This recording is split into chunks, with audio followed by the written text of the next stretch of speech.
சுமார் 40 நாட்களுக்கு பிறகு தவக தலைவர் விஜய் இன்னைக்கு வெளியில வந்திருக்கிறாரு. வெளியில வந்த கையோட தன் திருவாயை திறந்து சுமார் 6.25 நிமிடங்கள் உரையாற்றிருக்கிறாரு. ஆனா சும்மா சொல்லக்கூடாது, அனில்னா தான். இத்தனை குறுகிய இடைவெளியில இத்தனை கண்டென்ட்டுகளை, ட்ரோல் கண்டென்ட்டுகளை வாரி வழங்க அனில்னாவால தான் முடியும். ஏன்னா அந்த 6.25 நிமிஷமும் ட்ரோல் கண்டென்ட்டுகள் தான். அதனால அனில்னாவை அவரின் ரசிகர்களைப் போலவே நாமளும் அன்பொழுக அழைப்போம்ங்கிறேன். அதாவது அனில் குஞ்சுகள்லாம் தளபதி தளபதி தளவிதின்னு அன்பொழுக அழைக்கிறானுங்கள்ல, அந்த மாதிரி அனில்னாவை நாமளும் ட்ரோலோபதி ட்ரோலாதிபதி அப்படிங்கிற மாதிரி இனிமே அன்பொழுக அழைச்சாலும் ஒன்றும் தப்பு இல்லை.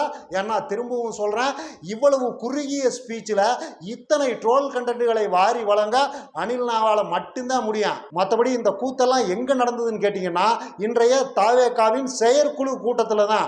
ஒட்டு மொத்தமாக இன்றைய இந்த செயற்குழு கூட்டமே இதுக்கு பேசாமல் பருத்தி மூட்டை குடோன்லேயே இருந்திருக்கலாங்கிற மாதிரியான கதை தான் இது. இதை நீங்கள் சரியாக புரிஞ்சுக்கணும்னா இன்னொரு விஷயத்தை நீங்கள் தெரிஞ்சுக்கணும். அதாவது அனிலுக்கு இந்த செயற்குழு கூட்டத்தை இப்போ நடத்தியே ஆக வேண்டிய அவசிய கூந்தல் எங்கிருந்து வருது அப்படிங்கிறது இதில் இருக்கிற ரொம்ப இன்ட்ரெஸ்டிங்கான கேள்வி. இதுக்கு என்ன விடன்னா, அந்த பக்கம் அனில்கள் ஆல்ரெடி ஒப்பாரியை ஸ்டார்ட் பண்ணிட்டானுங்க.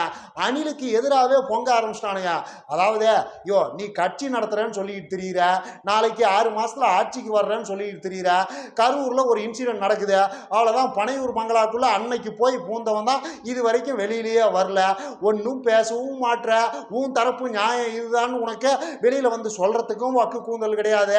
உனக்கு நாங்கள் எவ்வளவு தாயா விட்டு கொடுக்கறது, வர்றவன் போறவன்லாம் எங்களை தூக்கி போட்டு மிதிக்கிறான், வாய்க்கு வந்தபடி எல்லாம் பேசுறான். அந்த ஆளையெல்லாம் ஒரு தலைவன்னு நம்பிக்கிட்டு தெரியுறீங்களே, நீங்கெல்லாம் ஒரு ஆளுகளா? தற்குறிகள்லயே கடைஞ்செடுத்த தற்குறி கூமட்டைகள்னா அணில் குஞ்சுகளான நீங்க தாண்டா அப்படிங்கிற மாதிரி வர்றவன் போறவன் எல்லாம் வாய்க்கு வந்தபடி எல்லாம் பேசுறான். இதை எப்படி சமாளிக்கிறதுன்னு எங்களுக்கும் தெரியல, நீயும் பேசி தொலைய மாட்டேங்கிற. வெளியில வந்து எதையாவது பேசி தொலையா, ஏன் தரப்பு நியாயம்னு எதையாவது சொல்லியா, அரசியல்னு எதையாவது பேசி தொலையா, ஏன் இப்படி டார்ச்சர் கூந்தல் பண்ற? உனக்கு எவ்வளவுதான் முட்டு கொடுக்கறதே? ஒன்னே வெளியில வந்து அரசியல்னு எதையாவது பேச, இல்லைன்னா கட்சியை கலைச்சிட்டு கண்ணுக்குள் நில விட்டு மாண்புமிகு மாணவன் டூன்னு எதையாவது பூஜையாவது போட, அதை பார்த்தாவது பரவசம் அடைகிறான், எதையாவது பண்ணி தொலையா அப்படின்னு ஆல்ரெடி அணில் குஞ்சுகள்லேயே கணிசமான ஆட்கள் அணிலுக்கு எதிரான ஒப்பாரியை ஸ்டார்ட் பண்ணிட்டானுங்க. இந்த விஷயம் அணில் காதலியும் விழுந்திருக்குது. அதனால கூட்டா பஞ்சாயத்துன்னு இமீடியட்டா செயற்குழுவை கூட்டிட்டாரு. ஏன்னா அந்த கடைஞ்செடுத்த கிறுக்கணுகளே யோசிக்க ஆரம்பிச்சிட்டானுங்கன்னா அப்புறம் வெகுஜன மக்களுடைய ரியாக்ஷன்ங்கிறது என்னவா இருக்கும்? இதெல்லாம் புரியாத அளவுக்கு அணில் அப்பாவே. அதனால வேற வழியே இல்லை, ஏதாவது ஒரு வகையில் எதையாவது பேசி ஆகணும், கட்சி ஆக்டிவா இருக்குதுங்கிற மாதிரி காட்டி ஆகணும்.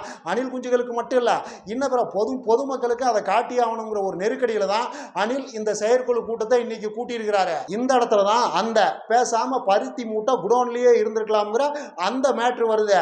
அதாவது இந்த செயற்குழு கூட்டத்தை பார்த்ததுக்கு அப்புறமா அணில் குஞ்சுகள்ல கணிசமான ஆட்கள் இந்நேரம் இந்த முடிவுக்கு வந்திருப்பானுங்க. இதைத்தான் பேச போறியா? எத்தனை பட்டாலும் நீ திருந்த மாட்டியா? உங்ககிட்ட இதுக்கு மேல ஒன்றும் கிடையாதா? இதுக்கு பேசாம பருத்தி மூட்டை குடோன்லேயே இருந்திருக்கலாமேயா, நீ கம்முனு பனையூர் பங்களாவிலேயே படுத்து கிடந்திருக்கலாமேயா அப்படிங்கிற முடிவுக்கு அவனுங்க இந்நேரத்துக்கு வந்திருப்பானுங்க. ஏன்னா இந்த செயற்குழுவில் உருப்படியான விஷயங்கள்னு ஒன்றுமே கிடையாது. வழக்கம் போல அந்த இத்து போன பீத்த பேச்சு தான் அனில் சார் ஆல்ரெடி பேசின அதே 2-3 இத்து போன பீத்த பஞ்சு டைலாக்குகள் தான். ரெண்டு பேருக்கு நடுவில் தான் போட்டிய. ஒன்று டிஎம்கே, இன்னொன்று இந்த தற்குறிகளின் வெத்து வேட்டு கழகம். 2 பேருக்கு நடுவில் தான் போட்டிய, வேற யாரும் ஆட்டத்திலேயே கிடையாது அப்படிங்கிற அந்த இத்து போன பீத்த கதை. அப்புறம் வழக்கம் போல திமுக மேல வன்மத்தை கக்கிறது. அது ஒரு 4 நிமிஷம், இது ஒரு 2 நிமிஷம், இவ்வளவுதான். 6.25 நிமிஷம் முடிஞ்சிச்சு, போயிட்டாப்ல. அப்புறம் அவனை என்ன முடிவுக்கு வருவானுங்க? நீ கம்முனு பனையூர்லயே இருந்திருக்கலாம், அண்ணன் அறுக்க போறாரு புடுங்க போறாருன்னு இன்னொரு 10 நாளைக்கு நாங்க முட்டாவது கொடுத்துக்கிட்டு இருந்திருப்போம். இப்ப அதுக்கும் வாய்ப்பு இல்லாம போச்சுன்னு அணில் குஞ்சுகள்லயே கணிசமான ஆட்கள் இந்நேரத்துக்கு புலம்ப ஆரம்பிச்சிருப்பானுங்க. அடிப்படையில் அணில் குஞ்சுகள்லாம் புலம்புறானுங்களோ இல்லையோ, கட்சி நிர்வாகிகள்லாம், அதாவது இந்த கூட்டத்தில் கலந்துக்கிட்டாங்க இல்லையா, கட்சி நிர்வாகிகள்லாம், அவங்கெல்லாம் 1-2 ஆட்கள் வாய் விட்டு அணில வாய்க்கு வந்தபடி பேசியிருப்பாங்க. அவங்களுக்குள்ள அதெல்லாம் நடந்திருக்கான். ஏன்னா இவரு அங்க பனையூர்ல இருந்து 12 கிலோமீட்டர் கிலோமீட்டர் தான் அந்த மீட்டிங் நடந்த இடம். பகுமானமா வந்துட்டு போயிட்டாப்புல. வழக்கம் போல இவர் பேச்சுல ஒரு அரசியலும் இல்ல, காமன் மேனுக்கான மெசேஜ்னு ஒண்ணுமே இல்ல. இதுக்காக அவங்க நூற்றுக்கணக்கான கிலோமீட்டர்கள் வண்டிக்கு பெட்ரோலை போட்டு டிரைவரை போட்டு காரை எடுத்துக்கிட்டு வந்து காலையில இருந்து காத்து கிடந்திருக்கிறாங்க. அப்புறம் அவங்க என்ன நினைப்பாங்க, யோ ஏன் இப்படி பண்ற, உன்னோட இந்த 2-3 நிமிஷம் இத்து போன பீத்த பேச்சை கேட்கறதுக்காக 1000 கணக்கில் செலவு பண்ணிக்கிட்டு கன்னியாகுமரியிலிருந்தும் தூத்துக்குடியிலிருந்தும் நாங்கள் மெனக்கெட்டு வந்து இறங்கணுமா? இந்த 2 நிமிஷம் பஞ்சு டயலாக ஒரு வீடியோவா பேசி போட்டுட்டு போக வேண்டியது தானே? இல்லைன்னா வழக்கம் போல ட்விட்டரில் அறிக்கை விடுவீங்கள, வெத்து அறிக்கைகள், அது மாதிரி விட்டுட்டு போக வேண்டியது தானே? இதுக்கு எதுக்கியா எங்களை டார்ச்சர் கூந்தல் பண்ற? உனக்கு ரசிகனா இருந்து தொலைச்ச பாவத்துக்கு இன்னும் என்னென்ன கருமத்தை அனுபவிக்கணுமா? அந்த பக்கம் அஜித், ரஜினி, கமல்னு இவங்களுக்கு யாருக்காவது ரசிகனா இருந்து தொலைஞ்சிருந்தா இந்த தொல்லையே இல்லை, இவ்வளவு செலவு கூந்தலே இல்லை. படம் வந்தா பார்த்து பரவசம் அடைஞ்சிருக்கலாம், இல்லைன்னா பொத்து நாப்புல இருந்திருக்கலாம். உனக்கு ரசிக கூந்தலானா இருந்து தொலைச்ச பாவத்துக்கு எத்தனை செலவு பண்றது, எத்தனை கொடுமைகளை அனுபவிக்கிறது அப்படிங்கிற மாதிரியான நினைப்புல தான் அவங்கள கணிசமான ஆட்கள் இன்னைக்கு கிளம்பி போயிருப்பாங்க. இதை நான் ஒன்றும் சும்மா சொல்லலை.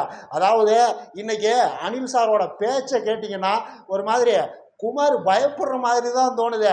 என்ன குமார் பயப்படுறியா? இந்த சின்ன மேட்ரிக்கெல்லாம் இப்படி பயந்தா எப்படி அப்படிங்கிற மாதிரியெல்லாம் கேட்க தோணுது. ஏன்னா ஸ்டாலின் சார், சிஎம் அங்கிள், அதிலிருந்து முதல்வர் அவர்களே வந்துட்டாப்புல இன்னைக்கு அணில. வார்த்தைக்கு வார்த்தை முதல்வர் அவர்களே, முதல்வர் அவர்களேன்னு அணில் கொஞ்சம் அந்த அழகை பார்க்கணுமே, அதெல்லாம் கண்கொள்ளா காட்சி. ஏன் இந்த மாற்றம்? ஸ்டாலின் அங்கிள், சிஎம் சார் அதெல்லாம் போயிருச்சு. முதல்வர் அவர்களேன்னு பக்குவப்பட்டு நெம்ப பக்குவப்பட்டு இன்னைக்கு அணில் பேசினாருன்னா பார்த்துங்களேன், இதெல்லாம் எங்கேயோ பிசுரடிக்கிற மாதிரி தான் தோணுது. நமக்கு வந்து இந்த சந்தேகம் அவங்களுக்கும் வந்திருக்கும் தானே, என்ன குமார் இதுக்கெல்லாம் இப்படி பயப்படுறாப்புல அப்படிங்கிற மாதிரிலாம் தோணி இருக்கும் தானே. அப்புறம் 1000 கணக்கில் செலவு பண்ணி அங்கிருந்து வந்தவங்களுக்கு இப்படி இவரு என்னையெல்லாம் ஒரு ஆளுன்னு நீங்களா நினச்சிக்கிட்டா நான் என்ன பண்ணுறதுங்கிற மாதிரியே பேசினா அப்புறம் அவங்கெல்லாம் என்னதான் பண்ணுவாங்க? பார்க்கலாம் என்ன நடக்குதுன்னு. மற்றபடி இன்னைக்கு அணிலின் அந்த 6.25 நிமிஷம் பேச்சுமே முரட்டுத்தனமான ட்ரோல் கண்டனாலும் அதில் 2 விஷயங்களை குறிப்பிட்டு சொல்லணும். ஒன்று, நான் மக்களுக்கான அரசியல் பண்ண வந்தவன், மக்களோட மக்களாக போய் நிற்க போகிறேன் அப்படிங்கிற அது இத்து போன பீத்த கதை. இன்னொன்று, அடுத்த எலெக்ஷனில் திமுக தோத்துட்டா அதோட தலைவரான இன்றைய தமிழக முதல்வர் ஸ்டாலின் அறிவாலய ஆஃபீஸ்க்குள்ளே போய் ஒளிஞ்சிக்குவாரான் அப்படின்னு இன்னொரு பீத்த கதையை சொல்லியிருக்கிறாரு. இதில் இந்த மேட்ரை எடுத்துக்கிட்டா இதுக்கெல்லாம் எதில் சிரிக்கிறது தான் எனக்கு தெரியல. ஏன்னா இந்த ஆளு மக்களுக்கான அரசியல் பண்றேன், மக்களுக்கான அரசியல் பண்றேன், 1000 கோடியை விட்டுட்டு வர்றேன், கெரியரின் உச்சத்தை உதறிட்டு வர்றேன்னு இந்த பீத்த டயலாக்குகளை திருப்பி சொல்லிட்டு இருக்காப்லையே தவிர இந்த ஆளு மக்கள் பக்கத்தில் போய் நின்று இது வரைக்கும் யாருமே பார்த்தது கிடையாது. இவருடைய இந்த அயோக்கியத்தனத்தின் உச்சம்தான் கரூர்ல பாதிக்கப்பட்ட மக்களை எல்லாம் பனையூருக்கு தூக்கிட்டு வர சொல்லி ஆறுதல் சொன்னது. அங்கிருந்து பஸ் வச்சு பனையூருக்கு பக்கத்தில் இருக்கிற 5 ஸ்டார் ஹோட்டலுக்கு அவங்களையெல்லாம் தூக்கிட்டு வர வச்சு அங்க வச்சு ஆறுதல் சொன்னதுங்கிறது என்னத்தை சொல்றது? அதிகார திமிரின் உச்சம், பண திமிரின் உச்சம் அது. ஆனா இந்த ஆளு மக்களுக்காக அரசியல் பண்ண, மக்கள்கிட்ட போய் நிக்க போறேன்னு தொடர்ச்சியா ஒரு அயோக்கியத்தனமான பித்தலாட்டத்தை பேசிக்கிட்டே இருக்கிறாப்ல. என்னத்தை சொல்றது? இன்னைக்கு பேச்சுல கூட தனிப்பட்ட வன்மம் தான் இருந்ததே தவிர மக்களுக்கான அரசியல்னு அதுல ஒரு மயிரும் இல்லை. மக்களுக்கான அரசியல்னு இன்னைக்கு அணில்லாம் எதை பேசினாப்ல? அணில் வாயிலிருந்து வந்தது அத்தனையா தன்னுடைய தனிப்பட்ட திமுக மீதான வன்மம், திமுக தலைவர் மீதான வன்மம். அதை தவிர அதில் வேற ஒரு மயிரும் இல்லை. ஏன்டா அணில் குஞ்சுகளா, விஜயோட இன்றைய பேச்சில் மக்களுக்கான அரசியல்னு என்ன கூந்தல்றா இருந்தது? ஒரு விஷயம் சொல்லுங்கடா. திமுக மேல அவருக்கு ஏதோ தனிப்பட்ட வன்மம் இருக்குது, அதை தீர்த்துக்கிறதுக்காக ஒட்டுமொத்த தமிழ்நாட்டையும் பலிகடாக்க பார்க்குறாப்புல. அவ்வளோதான். அதை தாண்டி அதில் வேற ஒரு கூந்தலும் இல்லை. இதை தாண்டி 2வது ஒரு மேட்ரு சொன்னார். அதுதான் எப்பயும் சொல்கிற மாதிரி சூளை சிரிச்சா சூக்கே கேவலம் மாதிரியான ஒரு மேட்ரு. அதாவது வர்ற எலெக்ஷனில் திமுக தோத்துட்டா எப்பயும் ஒரு அறிக்கை வெளியிடுவாங்களாம், மக்கள் தீர்ப்புக்கு தலை வணங்குகிறோம் அப்படின்னு ஒரு அறிக்கையை வெளியிடுவாங்களாம். அந்த மாதிரி அறிக்கையை இப்பயே தயார் பண்ணி வச்சுக்கணுமா?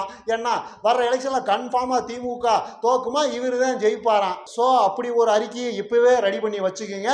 வச்சுக்கிட்டு அப்போ வெளியிட்டுட்டு வழக்கம் போல அறிவாலயம் ஆஃபீஸுக்குள்ள போய் ஒளிஞ்சுக்குங்க அப்படின்னு நக்கலா பேசுறாப்புல இந்த வெத்து வேட்டு விஜய். அடுத்த எலெக்ஷன்ல திமுக ஜெயிக்குமா தோக்குமாங்கிறது வேற கதை, அது வேற விவாதம். ஆனா அப்படி அப்படி திமுக தோத்துட்டா மக்கள் தீர்ப்புக்கு தலை வணங்குகிறோம் அப்படின்னு அவங்க அறிக்கை வெளியிடுறதுல என்ன பிரச்சனை?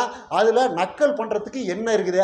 ஏண்டா கூறுகட்ட கூமட்டைகளா, தற்கூரி அணில்களா, என்னடா அதுல பிரச்சனை இருக்குது?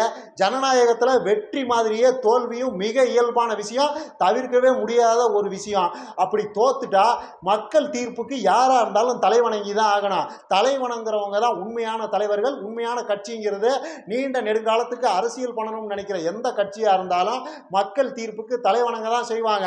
ஆரம்பத்தில் பணநாயகம் வென்று விட்டது, அதிகார துஷ்பிரயோகம் வென்று விட்டது, பித்தலாட்டம் பொய்யெல்லாம் சேர்ந்து ஜெயிச்சிருச்சு அப்படிங்கிற மாதிரி ஆரம்பிச்சாலும் யாரா இருந்தாலும் கடைசியில மக்கள் தீர்ப்புக்கு தலை வணங்குகிறோம் தான் வந்து நிற்பாங்க.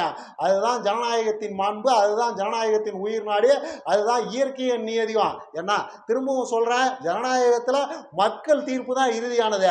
சரி, நாளைக்கு இந்த வெத்து வேட்டு விஜய் தோத்து போயிடுறாரு, உறுதியா தோக்க தான் போறாருன்னு வைங்க, தோத்துறாப்புல அதுக்கப்புறம் என்ன அறிக்கை வெளியிடுவாரு? மக்கள்லாம் மருந்து குடிச்சிட்டு சாகணும்னா, எனக்கு ஓட்டு போடாதவங்களாம் ரத்தம் கக்கி சாவான், இல்லைன்னா நானே மருந்தை ஊற்றி கொல்ல போறேன், இவனுக்கெல்லாம் மனுஷனுங்களா அப்படிங்கிற மாதிரி எதுவும் அறிக்கை வெளியிடுவாரா? இவர் மக்கள் தீர்ப்புக்கு தலையெல்லாம் வணங்க மாட்டாரா? என்னடா அணில்களா, இதெல்லாம் இத்து போன கதை. இவர் தோக்கவே மாட்டாரா? அரசியலில் தோல்விங்கன்னு ஒன்றை இவர் சந்திக்கவே மாட்டாரா? மக்கள் தீர்ப்புக்கு இவர் தலை வணங்கவே மாட்டாரா? என்ன எகத்தால பேச்சு? திரும்பவும் சொல்றேன், இப்போ எழுதி வச்சுக்கங்க, தன் கெரியரோட உச்சபட்ச தோல்வியை அணில்னா அரசியலில் சந்திப்பாப்புல. மற்றபடி திமுக தோத்துட்டா அறிவாலயம் ஆபீஸுக்குள்ள போய் ஒளிஞ்சுக்குவாங்கன்றதெல்லாம் கண்ணாடியை பார்த்து பேசுற கதை தான் சார். கண்ணாடி சார், அது விஜய் சார், அது கண்ணாடியை பார்த்து நீங்களே காரி துப்பிக்கிற மாதிரி கணக்கு தான் அடுத்தவங்களை ஓடி போய் ஒளிஞ்சுக்குவாங்கன்னு சொல்றதெல்லாம். திமுக எப்படி எதிர்கட்சி அரசியல் பண்ணுங்கிறதெல்லாம் உலகத்துக்கே தெரிஞ்ச விஷயம்தான். எதிர்கட்சி அரசியலை எப்படி பண்ணணும்னு பிஜேபிக்கே ஒரு முன்னுதாரணமான கட்சினா அது திமுக தான். அவங்க ஆட்சியில் இருந்தாலும் இல்லைன்னாலும் மக்களோட மக்களாவே தான் இருந்திருக்கிறாங்க.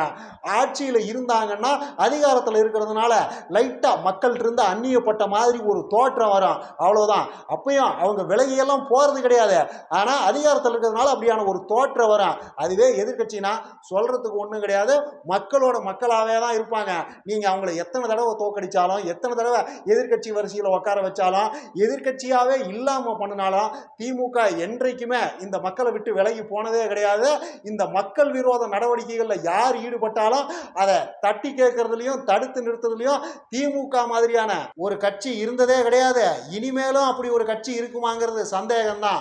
எம்ஜிஆர் மக்கள் செல்வாக்கு மிக்கவர், அவரை தோற்கடிக்கவே முடியாது அப்படின்னு சொல்லப்பட்ட எம்ஜிஆரையே அவருடைய வெகுஜன மக்கள் விரோத போக்க அதே வெகுஜன மக்கள்கிட்ட எடுத்து சொல்லி வீழ்த்தியதும் இதே திமுக தான். எம்ஜிஆர் படுதோல்வி அடைந்தார். அதாவதுன்னா அனில்னா, உங்களுக்கு அரசியல்ல எதுவுமே தெரியல, அரசியல்னாவே என்னன்னு தெரியல, அடிப்படையோட தெரியல, அதனாலதான் இப்படிலாம் பேசிக்கிட்டு தெரியுறீங்க. போங்க, போய் கண்ணாடி முன்னாடி நின்று காரி துப்பிக்கிங்க, அதுதான் சரியா இருக்கான். ஏன்னா எதையும் எதிர்கொள்ள துப்பு இல்லாம வீட்டுக்குள்ள போய் பதுங்கிக்கிற ஒரே ஆள், ஒரே அரசியல்வாதி இன்னைக்கு தேதிக்கு வெத்து வேட்டு விஜயான நீங்க தான். அடிப்படையில் இந்த வீணா போன விஜயோட பேச்செல்லாம் செருப்புல ஓட்டின சாணி மாதிரி தான். அதுக்கெல்லாம் எந்த மீனிங்கும் கிடையாது. அப்படி போற போக்கில் ஒரு தேய்ச்சிட்டு போயிட்டே இருக்க வேண்டியதுதான்.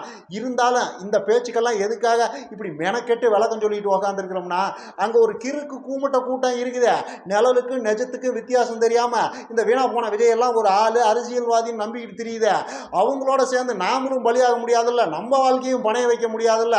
அதுக்காக தான் இந்த கருமத்தை எல்லாம் பேச வேண்டியதா இருக்குது. இன்னும் நிறைய பேசலாம். லைக் பண்ணுங்க, ஷேர் பண்ணுங்க, கமெண்ட் பண்ணுங்க, மறக்காம சப்ஸ்கிரைப் பண்ணிருங்க.